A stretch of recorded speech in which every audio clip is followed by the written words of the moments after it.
When obsession meets transcendence, careers end in seconds.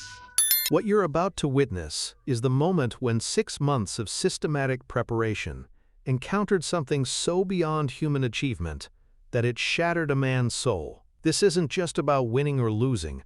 This is about what happens when revenge becomes self-destruction. Subscribe now for more explosive moments when Hollywood legends discovered that some battles can never be won, no matter how hard you prepare. These stories of obsession and transcendence will change how you think about capability forever. What happens when a humiliated star spends 6 months preparing for revenge against someone who operates beyond preparation entirely? In 1963, Glenn Ford was haunted by a 0.16-second defeat that had destroyed his reputation as Hollywood's fastest gun. But when his systematic revenge training met Sammy Davis Jr.'s unchanged mastery, what followed created the most devastating moment in entertainment history. This is the tragic story of how 0.03 seconds ended a legend forever. March 1963. 6 months had passed since Glenn Ford's public humiliation at Paramount Studios, but the wound had only festered deeper with time. The 0.16-second defeat that had shocked Hollywood and made him a laughingstock among Western film circles had transformed from embarrassment into obsession. At 47, Ford should have been at the peak of his career, commanding respect as one of Hollywood's most bankable Western stars. Instead, he was consumed by a single thought: redemption through systematic preparation that would prove his defeat had been a fluke, rather than evidence of inferior capability. Glenn wasn't the same after that first encounter, recalled his agent, Hugh French. He became obsessed with the idea that proper training could overcome any natural advantage. He was convinced that Sammy had just gotten lucky, and that systematic preparation would expose that luck as temporary. This obsession would lead to the most destructive training regimen in Hollywood history. Ford's approach to revenge was methodical, scientific, and comprehensive. He hired the 3 best quick-draw instructors on the West Coast, men who had trained professional gunfighters and competitive shooters to championship levels. The first instructor, Bill Jordan, was a former U.S. Border Patrol agent who held multiple speed shooting records. The second, Tom Threepersons, had developed training techniques used by law enforcement agencies across the country. The third, Chick Gaylord, was a legendary Hollywood gun coach who had trained every major Western star of the previous 2 decades. "We've never had a student with Glenn's level of commitment," Jordan recalled years later. He approached quick-draw training like it was scientific research. Every movement was analyzed, every technique was perfected through thousands of repetitions. Ford's training schedule was punishing: 6 hours daily of draw practice, 3 hours of physical conditioning, 2 hours of mental preparation, and 1 hour of tactical analysis. He studied frame-by-frame footage of the world's fastest guns, analyzed biomechanics research from university sports programs, and even consulted with psychologists about optimal mental states for peak performance. He was trying to engineer the perfect quick draw through systematic methodology, remembered Threepersons. Every variable was controlled, every aspect was optimized. It was the most comprehensive approach to gunfighting preparation I'd ever seen. But Ford's preparation extended beyond mere technical training. He was conducting psychological warfare against his own memories, trying to rebuild his confidence by convincing himself that systematic preparation could overcome any natural advantage. He practiced visualization techniques, imagining his revenge victory thousands of times. He studied every piece of footage from his previous defeat, analyzing what had gone wrong and how proper preparation could prevent similar failures. Most importantly, Ford was timing his improvement obsessively. When he started training, his draw time was an embarrassing 0.28 seconds. After 1 month, he had improved to 0.22 seconds. After 3 months, 0.19 seconds. By 6 months, he was consistently drawing in 0.14 seconds, faster than his original defeat. Glenn was convinced he had solved the problem, recalled Gaylord. He believed that systematic training had made him faster than Sammy Davis Jr., and that his revenge would prove the superiority of preparation over natural talent. Ford's confidence was supported by impressive evidence. His 0.14-second draw time was genuinely fast by any professional standard. His technique was flawless, his consistency was machine-like, and his mental preparation was complete. But what Ford didn't understand was that he was preparing to face an opponent who existed beyond the categories of fast and slow, prepared and unprepared, systematic and natural.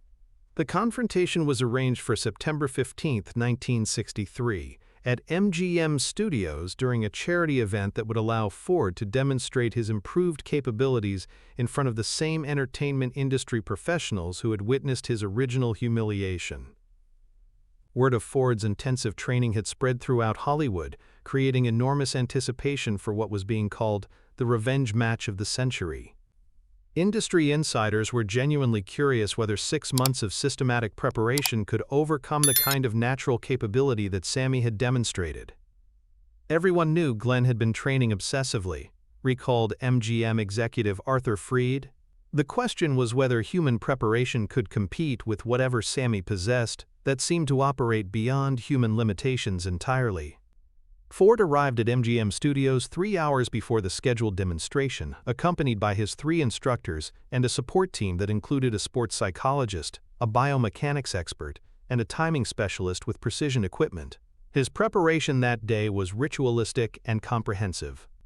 He spent an hour in mental visualization, 30 minutes in technical warm-up, and 15 minutes in breathing exercises designed to optimize his physiological state for peak performance. Glenn was like a scientist preparing for the most important experiment of his career, remembered Jordan.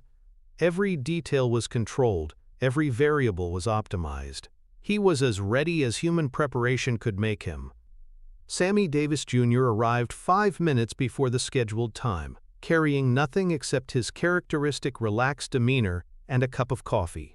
He hadn't trained, hadn't prepared, and showed no signs of concern about facing someone who had spent 6 months systematically preparing for this exact moment. The contrast was striking.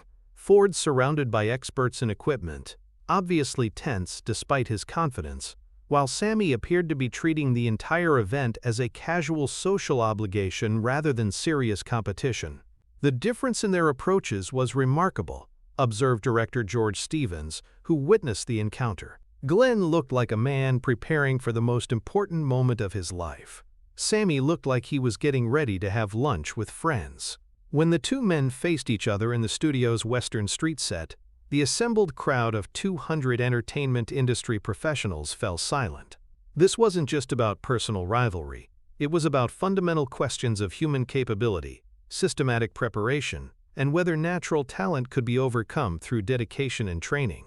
Ford took his position with the mechanical precision that 6 months of training had ingrained. Every aspect of his stance, breathing, and mental state was optimized according to the scientific methodology that his instructors had developed. Sammy remained in his characteristic casual posture, showing no signs of systematic preparation or recognition that he was facing someone whose capabilities had been dramatically enhanced through professional training. "Ready?" called the timekeeper, a professional sports timing expert who had been brought in specifically to ensure accurate measurement of what everyone expected would be a very close competition. Ford's mind was perfectly clear, his body perfectly positioned, his confidence completely justified by 6 months of measurable improvement and systematic optimization of every variable that could affect quick-draw performance. Sammy appeared unchanged from their previous encounter, relaxed, unimpressed, and operating according to principles that seemed to have nothing to do with systematic preparation or competitive methodology. Draw. What happened next created one of the most devastating moments in Hollywood history and established a new understanding of what human transcendence looked like when it encountered even the most sophisticated systematic preparation. Ford's draw was magnificent, 0.12 seconds of technical perfection, that represented everything systematic training could achieve when applied by someone with complete dedication to improvement and access to the best professional instruction available. But Sammy Davis Jr. had already drawn, fired, and was in the process of holstering his weapon while adjusting his tie with his free hand. All accomplished in 0.03 seconds that belonged not in the realm of human achievement, but in the territory of physical impossibility. Ford stood frozen, his weapon only partially drawn, staring at Sammy with the expression of someone whose entire understanding of preparation, improvement, and human possibility had just been obliterated by evidence that transcended every framework he possessed. The assembled crowd remained silent for over 3 minutes, trying to process what they had witnessed.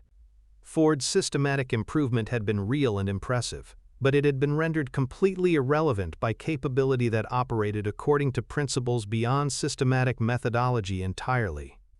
0.03 seconds, the timekeeper announced, his voice carrying the bewilderment of someone whose precision equipment had just recorded measurements that challenged fundamental assumptions about human limitations. Ford didn't move, didn't speak, didn't acknowledge the announcement. He stood perfectly still, his weapon half drawn, his 6 months of systematic preparation transformed into evidence of complete futility. "Glenn," called instructor Bill Jordan, approaching his student with obvious concern for what the psychological impact of such comprehensive defeat might produce. But Ford was beyond response. He was experiencing what psychologists would later recognize as a complete breakdown of identity and purpose, the kind of psychological destruction that occurred when obsessive preparation encountered evidence of its own fundamental inadequacy. "I trained for 6 months, Ford finally whispered, his voice barely audible. 6 hours a day, the best instructors, scientific methodology, biomechanical analysis, psychological optimization. He gestured helplessly toward Sammy, who was now engaged in casual conversation with director John Huston about an unrelated project. "I improved from 0.28 seconds to 0.12 seconds. I got twice as fast through systematic preparation. I thought that would be enough." The words carried the complete devastation of someone whose entire approach to improvement and capability had just been revealed as fundamentally insufficient regardless of dedication or methodology. Instructor Tom Threepersons placed a supportive hand on Ford's shoulder. "Glenn, your improvement was remarkable. 0.12 seconds is genuinely fast by any professional standard. What Sammy just demonstrated operates beyond professional standards entirely." But Ford wasn't listening to reassurance about professional standards.